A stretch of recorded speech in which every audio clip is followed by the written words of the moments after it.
All right, let's talk about how to eat in your 40s if you want to burn fat and get well for good. I figured out 4 really important pieces as a faster way to fat loss client over the past year and a half, and here they are. First thing I figured out is that once you're in your 40s, it's time to really focus on eating whole food nutrition. Second, it's time to understand how insulin works and how you can leverage that understanding. Third, time to know what kind of exercise really will serve you, because exercise and food really go hand in hand at this point. And last but not least, it's time to prioritize your sleep. And I'll give you some quick tips on that too. So let's go back to learning how to eat whole food nutrition. The other side of that coin is that you will be eating less and less processed food. And that's so important for fat loss and long-term wellness in your 40s, simply because everything slows down a little bit and your hormones are changing. And so you just can't get away with what you used to get away with. So now it's really important to eat food that came from the earth or had a mother, as we say. If you choose to be plant-based, you just focus on that food that grew out of the earth. And if you choose to eat animal protein, food that had a mother. So the fastest example I like to give is you're going to be eating potatoes instead of potato chips. And so much wellness, so much fat burning, so much long-term health is going to come from just that step. And I recommend you shoot to get 95% of your food from whole food nutrition and save processed foods like sugar, gluten, dairy, and alcohol for the 5% of your life that's maybe just once a week for a treat. You will be amazed by how you start to burn fat and start to feel so much better with just that first strategy. All right. When you're in your 40s, it's kind of nice to have more than just one strategy, just one approach.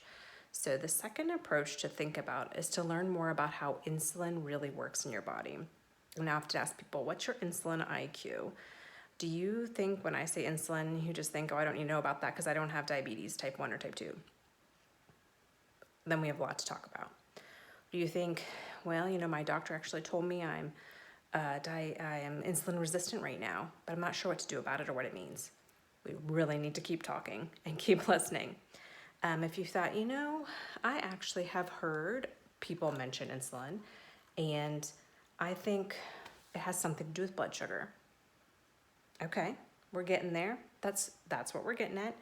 Last but not least, if you're already in the fast way with me, you may say, well, I know that I'm insulin sensitive and I'm proud of it because I eat and exercise in ways that serve my body. Then you can tune out of this video because you've got it. But the rest of us, including me, a year and a half ago when I came into the faster way to fat loss, I had no idea. I remember I tested my blood sugar when I was pregnant with a glucometer, and that's about the only concept I had of insulin and blood sugar. So at our age, it's time to learn kind of like insulin 101. I'll give it to you short and sweet. Insulin is called by some our master hormone, and it comes into play every time we eat. Who knew? Its job is to help deliver nutrition to all the cells in our body via our bloodstream. And it wants to do that job efficiently. We don't want to have too much insulin at work, because when we do, then the cells get too much insulin inside, and then it backs up into your bloodstream, and that's high blood sugar, and that leads to all sorts of unwellness, like being insulin resistant, or being told you are pre-diabetic, or being diagnosed with diabetes type 2. So when we learn how to let our insulin do its job efficiently and not have too much in our cells and backing up into our bloodstream, we can be insulin sensitive, which is good, and we can be well. And that's why I use macro tracking, intermittent fasting, and carb cycling as strategies in my life, because they all leverage the power of being sensitive to insulin, of having your insulin doing its job really efficiently. All of those strategies let your body not have too much blood sugar. So the place to start there is with macro tracking.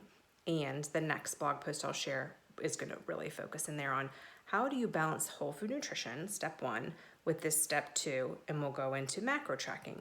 Macros are the really big molecules our bodies need to survive that come from food. They're carbohydrates, proteins, and fats, and they are so important in connection to insulin because when your body has the right balance of carbs, proteins, and fats, each time you put food in your mouth, then that insulin gets delivered in a really efficient way, and you don't have to have too much insulin happening, and you're well, and you're burning fat, and you're good to go. All right, third strategy, we have to talk exercise real quick. Once you're in your 40s, in fact, over like 35, your body starts to lose its muscle mass.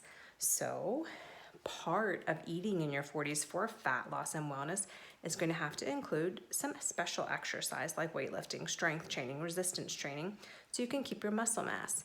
Why? Your metabolism comes essentially from your muscle mass. So in order for you to be burning fat and feeling well, got to keep that metabolism up, and you can do it with weightlifting. Just 3 times a week will do it, half-an-hour sessions. You don't need to turn into a bodybuilder. No way. And you don't need to be doing so much cardio. You can back way off on the cardio, keep that high intensity cardio to under 50 minutes a week, and really just focus on your strength training, and you're gonna see big changes in your fat burning and your wellness. All right, last piece, I probably could have said first, because without your sleep, none of this is gonna click into place, especially at our age. So it's time to prioritize sleep. It's time to set up a bedtime routine and follow it so that you are going to bed and getting up at the same time every day. And when you do get up, I want you to go out there and look at the sky. That all helps your body's circadian rhythms to be lined up, your hormones to be all lined up and ready to make you feel awake when you want to feel awake and make you feel sleepy at night and let you fall asleep when you want to. That will solve so many of those problems with I'm wired but tired at night. I can't fall asleep or stay asleep. Because when you don't get that night sleep, enough quality night sleep, nothing else can work. You can't burn fat and you can't have wellness, because so many of the wellness jobs and the healthy balance type jobs your body needs to do happen when you're sleeping. So you're going to use your bedtime routine. You're going to go to bed and get up at the same time and get out there and get the sun. You're going to cut off caffeine. If you have to have a cup in the morning, you're going to keep it to like 6 ounces and stop by 10 o'clock to give your body time to process it all out before you want to go to bed 10 to 12 hours later. You want to cut off your screen time an hour before bed. Give yourself a fighting chance at calming down, right, with that calming bedtime routine. And use all those strategies regularly, not just hit or miss.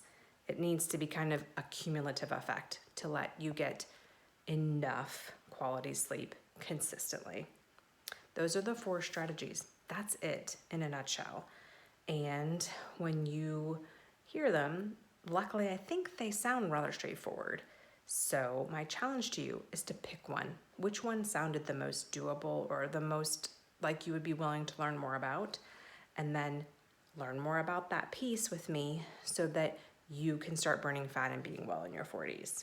Remember to come back for my next blog post to get you started if the whole food nutrition along with macro tracking piece sounded appealing or like a place that you're really ready to go to now, because that's what my next post will be about.